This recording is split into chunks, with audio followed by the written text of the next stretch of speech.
निशानों पर पुलिस को 4 बजे मालूम हुआ था कि एमएनए शहनाज अंसारी पर कातिलाना हमला हुआ है। एसएसपी डॉक्टर मोहम्मद फारूक ने मीडिया से बात करते हुए कहा, ये जी तकरीबन पुलिस को 4 बजे के करीब इंफॉर्मेशन मिली थी कि 10-15 मिनट पहले ही उससे ये इंसिडेंट हुआ है। एमपीए साहब आई हुई थी यहाँ पे अपनी सिस्टर के साथ ना, ये विलेज में मुराद खोखर विलेज में इनकी सिस्टर के जो खावंद हैं डॉक्टर ज़ैद, उनकी डेथ हुई थी।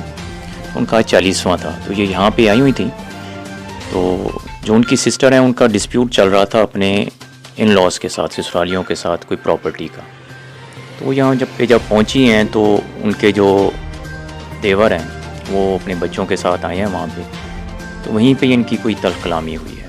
तो उसमें उनके जो देवर हैं उनके बेटे ने जो है वो पिस्टल निकाला और फायर किए एमपीए साहबा के ऊपर, तो जिसमें उनकी जो है वफ़ात हो गई है।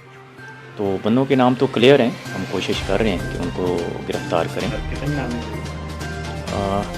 एक हैं जी मेन अक्यूज़, एक हैं जिन्होंने फायर किया, लेकिन हम बाकी चीज़ें देख रहे हैं और कि उसमें और कौन कौन मुलव्वस है। अभी तक कितने गिरफ्तार हो चुके हैं इस वाक़े में और पुलिस अभी तक क्या कर रही है? ये अभी गिरफ़्तार तो नहीं हुए और हम कोशिश कर रहे हैं उनको गिरफ़्तार करने की इंशाल्लाह। अभी नाम ना मेरा ख्याल है पूछे तो मुनासिब है कि हमारी इन्वेस्टिगेशन चल रही है, तो हम आपको इंशाल्लाह मज़ीद जो है जो भी इन्वेस्टिगेशन में पेशरफ्त होगी बता देंगे। Thank you sir.